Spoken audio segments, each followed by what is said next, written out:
everyone. Today we are going to discuss about mode of pollination, and regarding that we have discussed about biotic and abiotic components, and today we will be talking about the biotic components.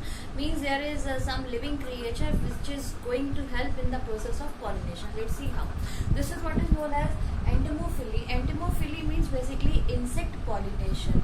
In this sort of pollination, insect is going to be the agent or mode who is going to transfer pollen grain from one place to another, from anther to the stigma of other flower.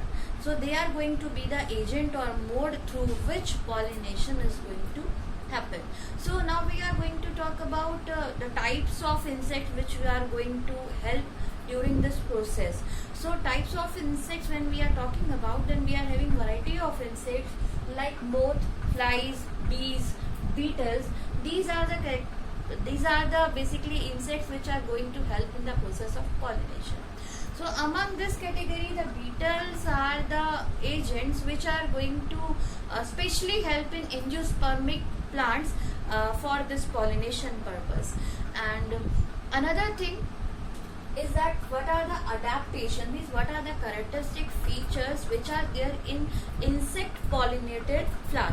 So first thing is there, when we are talking about insect pollinated flowers, then they are large, they are beautiful, they are colorful, they are conspicuous. Conspicuous means having bigger size. If they are not bigger in size, then what they are doing, then they are making bunch or a group of flower like sunflower, like others flower also you might have seen, which are very small flowers, but they are present in a big bunch so as to attract the insect for pollination.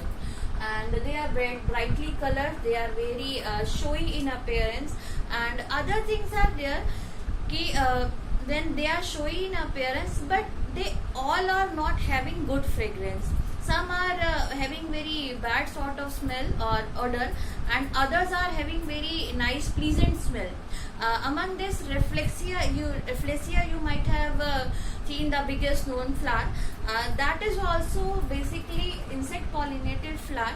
And in Rafflesia, basically the mode of pollination is going to be through the flies, means fly is going to help in the pollination.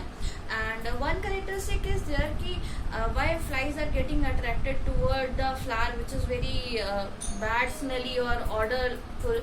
So actually the flies love the smell of basically that flesh, and Rafflesia is smelling like something flesh. And other, when we are talking about like moths, and moths are basically the sort of insect which are attracted towards the flower which are having a very nice fragrance like jasmine, rose. And when we are talking about the moths, they are specially working only after the sunset only.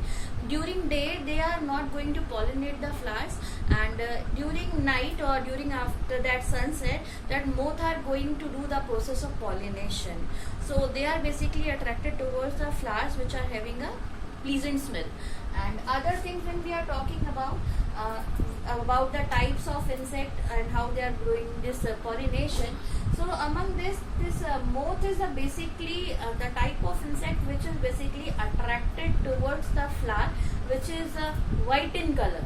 And when we are talking about the butterflies, wasps, they are basically attracted towards the flower which is red in color.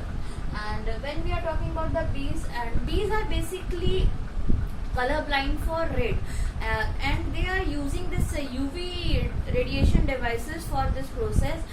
And for that this red color appears to them in a form of black color, so they are identifying this red color as a black one. And there are some insect pollinating flowers which are having some sort of special shape of the petals which guide them that how they have to move inside the flower.